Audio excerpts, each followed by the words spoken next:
We're here in the council chamber meeting with City Councilman Todd Kennedy. Mr. Kennedy, thank you for your time. Appreciate your input on such an important issue. Put together a couple questions that I think myself and the general public would probably just like your take on a few things, if that's okay. Yeah, great. Councilman Kennedy, what are the key considerations that led City Council to move this referendum forward?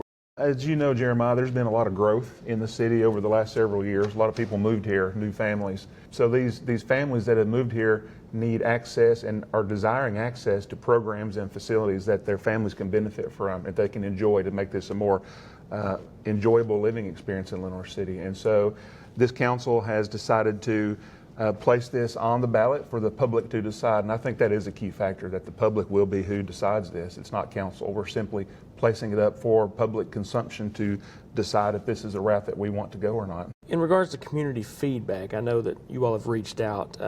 What feedback have you heard from residents so far, and how do you think that influences the development of that referendum? So feedback we've heard back so far, obviously there are people that are, I guess you could call tax allergic or very, opposed to taxes, and I certainly understand that. So that's one viewpoint we've heard. But me personally, what I've heard from most people is that they want to see these new facilities. They want to see improved facilities that we already have. They want to see access to programs. I live near the downtown area, and I drive by Keith Wampler Park all the time on the weekends, and it is completely full. They've actually seen recently that the Parks and Rec staff have been blocking off areas of the road and putting out caution signs to keep people safe.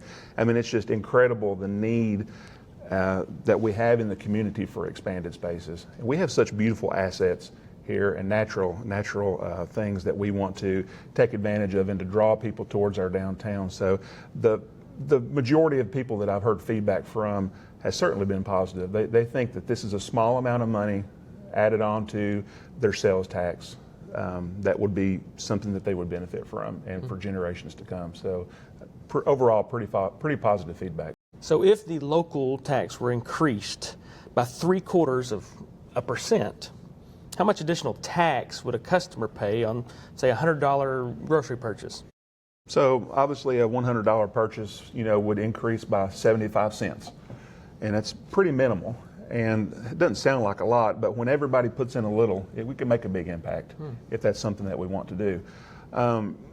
A lot of people don't really understand about how the taxes that we collect work. So let me give you a quick demonstration. Currently our tax rate's 9%. So for every dollar you give 9 cents in taxes. Of that 9%, 7 of that goes to the state of Tennessee. So 2% is our local sales tax option. Of the 2 cents remaining, 1 of those goes to the county. So we have 1 penny in the city of Lenoir City. Now of that 1 penny, you can divide that in 4. 3 of that goes to the schools. So what the city of Lenoir City is actually getting out of 9 cents is 1/4 of a penny. So this additional 3/4, and I know this is really confusing. You really almost need a diagram or some kind of infographic to see this. But this 0.75% increase would allow the city to collect 1 penny of, at that point it would be 9.75 essentially. And that would get us about $4 million annually at the current tax base that we have. And it really goes to show you how good of a steward the city has been over the resources.